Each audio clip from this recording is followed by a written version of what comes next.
there are a lot of things you can get out of a campaign besides the money.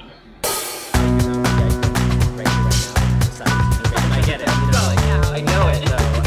Why was crowdfunding something that you thought was good for this project, or just in general? The main thing I really love about Seed&Spark is I think you are really embrace being forward-thinking about how I think like whether it's film, music, just artists in general, that art audience connection, whether it be an individual, collective, group of artists, name, brand, that gap between all those middlemen, is just the distributors, whatever, the buyers, all that's disappearing. This project is like a good low budget sort of like bury my own voice thing that I thought could be good under a platform that especially sort of embraces that.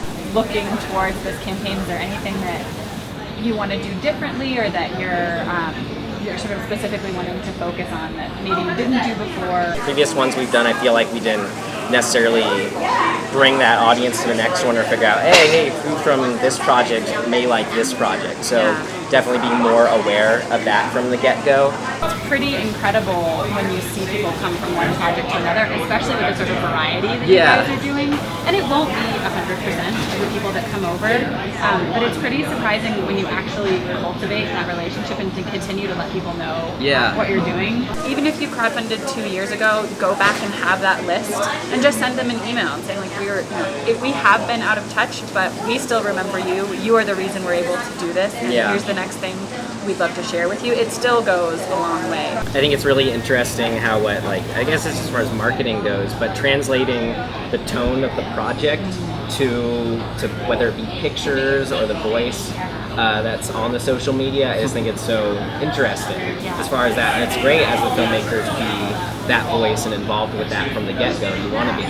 I think there's this tendency to like someone else will know how to do it better than you do, and there isn't anyone who knows what your like crazy insane world that you're creating, and it really makes you get super specific. If someone asked you, would you crowdfund again, or should I crowdfund, what's your sort of sense of it, or how did it go for you?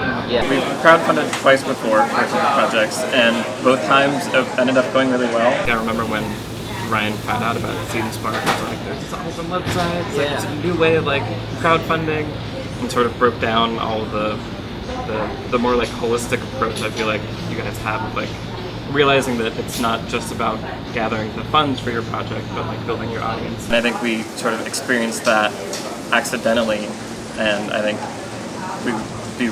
I'd be really excited to do another fundraiser with all of that in mind and do it more purposefully. When I've crowdfunded in the past, it's been like, please, maybe give me some money, that's cool, all right, thanks. And like, I hated doing it. So like, my opinion of crowdfunding, personally, like, it's great, but I can't do it. If you're using the funding to actually tell the story or build excitement around it, I think that's something I can get behind and feel pretty good about. Yeah. If you do that and you make it an entertainment in itself, that's like, I think the best thing you can do is then people are totally on board with it, and they can't wait to see like the real thing.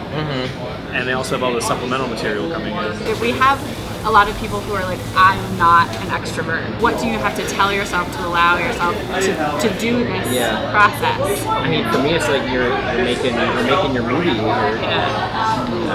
It's as easy as that. You do it or you don't. Creative freedom is like just so important to me.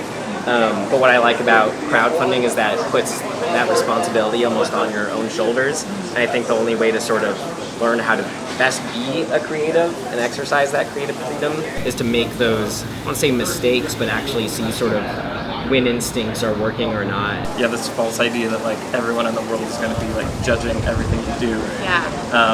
But in the process, you find the people that connect with it, and then you realize that they're into the same things you are, and it's not scary. That's like the exciting moments when you realize, you have kindred spirits out there that are really connecting to what you're doing, and you're like, okay, immediately tell fellow introvert. Hey. I always encourage filmmakers to reach out and like interview those people. Like, how did you find out about this? What interested you in it?